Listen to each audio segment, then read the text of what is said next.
ഗ്രീൻലാൻഡിനെ കീഴടക്കാനുള്ള US. President Donald ട്രംപിന്റെ നീക്കത്തിൽ രൂക്ഷ വിമർശനവുമായി രംഗത്തെത്തിയിരിക്കുകയാണ് ഫ്രാൻസ്. അമേരിക്ക അധികം കളിക്കരുത് എന്നാണ് ഫ്രാൻസ് മുന്നറിയിപ്പ് നൽകിയിരിക്കുന്നത്. ദ്വീപിന് മേലുള്ള ഏതൊരു സൈനിക നീക്കവും മറ്റൊരു ലോകം സൃഷ്ടിക്കുന്ന എല്ലാ അതിർത്തികളും ലംഘിക്കുന്ന നീക്കമായിരിക്കുമെന്നും ഫ്രാൻസ് മുന്നറിയിപ്പ് നൽകി. യു.എസ്. ആഭ്യന്തര സെക്രട്ടറി സ്കോട്ട് ബെസന്റിന് ഇത്തരത്തിലുള്ള മുന്നറിയിപ്പ് നൽകിയതായി ഫൈനാൻഷ്യൽ ടൈംസിന് നൽകിയ അഭിമുഖത്തിൽ ഫ്രഞ്ച് ധനമന്ത്രി റൊളാൻ ലെസ്ക്യൂർ പറഞ്ഞു. ഗ്രീൻലൻഡ് പിടിച്ചെടുക്കാനുള്ള ഏതൊരു ശ്രമവും കടന്നുകയറ്റമായി കണക്കാക്കുമെന്നും അമേരിക്കയും യൂറോപ്യൻ യൂണിയനും തമ്മിലുള്ള സാമ്പത്തിക ബന്ധം അപകടത്തിലാക്കുമെന്നും ലെസ്ക്യൂർ പറഞ്ഞു. ഗ്രീൻലാൻഡ് ഒരു പരമാധികാര രാജ്യത്തിന്റെ ഭാഗമാണ്, അത് യൂറോപ്യൻ യൂണിയന്റെ ഭാഗമാണ്, അതിൽ തൊട്ട് കളിക്കരുത് എന്നാണ് ലെസ്ക്യൂർ പറഞ്ഞത്. അമേരിക്ക ഗ്രീൻലൻഡ് ആക്രമിക്കുകയാണെങ്കിൽ അത് മറ്റൊരു ലോകം സൃഷ്ടിക്കുമെന്നാണ് ലെസ്ക്യൂർ മുന്നറിയിപ്പ് നൽകിയിരിക്കുന്നത്. ട്രംപിന്റെ ആക്രമണ ഭീഷണിയെ തുടർന്ന് ഗ്രീൻലാൻഡിന്റെ പ്രതിരോധം ശക്തിപ്പെടുത്തുന്നതിനായി France, Denmark, Germany, Sweden, Norway എന്നീ നാറ്റോ അംഗ രാജ്യങ്ങൾ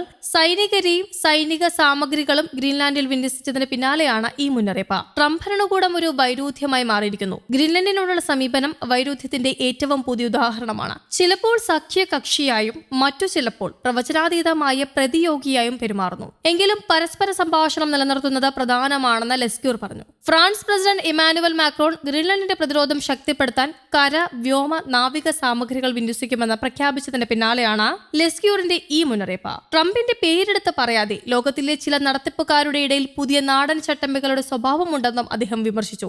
നേരത്തെ ഗ്രീൻലാൻഡിന്മേലുള്ള ഏതൊരു സൈനിക നീക്കവും വലിയൊരു ചെയിൻ റിയാക്ഷന് കാരണമാകുമെന്ന് മാക്രോൺ ട്രംപിന് മുന്നറിയിപ്പ് നൽകിയിരുന്നു. അതേസമയം ഗ്രീൻലാൻഡ് പിടിച്ചെടുക്കാനുള്ള അമേരിക്കൻ പ്രസിഡന്റ് ഡൊണാൾഡ് ട്രംപിന്റെ നീക്കത്തെ എതിർക്കുന്ന രാജ്യങ്ങൾക്കെതിരെ പുതിയ തീരുവകൾ ഏർപ്പെടുത്തിയേക്കും. വെള്ളിയാഴ്ച വൈറ്റ് ഹൌസിൽ സംസാരിക്കവേ ഇത്തരത്തിൽ തീരുവ ഏർപ്പെടുത്തുന്നത് സംബന്ധിച്ച് ട്രംപ് സൂചിപ്പിച്ചതായി യു.എസ്. മാധ്യമങ്ങൾ റിപ്പോർട്ട് ചെയ്തു. ലോകത്തിലെ തന്നെ ഏറ്റവും വലിയ ദ്വീപിന്റെ നിയന്ത്രണം അമേരിക്കയ്ക്ക് വേണമെന്ന് ട്രംപ് മാസങ്ങളായി ആവശ്യപ്പെടുന്നുണ്ട്. പൂർണ്ണ നിയന്ത്രണത്തിൽ കുറഞ്ഞതൊന്നും അംഗീകരിക്കാനാവില്ല എന്നാണ് ഈ ആഴ്ചയും ഗ്രീൻലാൻഡിനെ കുറിച്ച് പറഞ്ഞത്. യു.എസിന്റെ നാറ്റോ സഖ്യകക്ഷി കൂടിയായ ഡെൻമാർക്കിന്റെ നിയന്ത്രണത്തിലുള്ള ആർട്ടിക് ഭൂപ്രദേശമാണ് ഗ്രീൻലാൻഡ്. ദേശീയ സുരക്ഷാ താൽപര്യങ്ങൾ നിറവേറ്റുമെന്നും പ്രതിരോധ കൂട്ടുകെട്ട് ശക്തിപ്പെടുത്തുമെന്നും അവകാശപ്പെട്ടുകൊണ്ടാണ് ട്രംപ് ഗ്രീൻലാൻഡ് പിടിച്ചെടുക്കാനുള്ള നീക്കങ്ങൾ നടത്തുന്നത്. ഗ്രീൻലാൻഡ് പദ്ധതിയിൽ സഹകരിച്ചില്ലെങ്കിൽ ഞാൻ ആ രാജ്യങ്ങൾക്ക് തീരുവ ചുമത്തിയേക്കാം. കാരണം ദേശീയ സുരക്ഷയ്ക്ക് നമുക്ക് ഗ്രീൻലാൻഡ് ആവശ്യമാണ്. ആരോഗ്യ പരിരക്ഷയുമായി ബന്ധപ്പെട്ട ഒരു പരിപാടിയിലാണ് ട്രംപ് ഇപ്രകാരം പറഞ്ഞത്. അമേരിക്കയിൽ മരുന്നുവില കുറയ്ക്കുന്നതിനുള്ള ഒരു പദ്ധതിയിൽ മറ്റു രാജ്യങ്ങളെ സഹകരിപ്പിക്കാൻ തീരുവ ഉപയോഗിച്ചതായും ട്രംപ് എടുത്തു പറഞ്ഞു. ഇക്കാര്യം വിശദീകരിച്ചപ്പോഴാണ് ഗ്രീൻലാൻഡ് പിടിച്ചെടുക്കൽ പദ്ധതിക്കും തീരുവ ഉപയോഗപ്പെടുത്താൻ താൻ ഒരുങ്ങുന്ന കാര്യം ട്രംപ് പറഞ്ഞത്.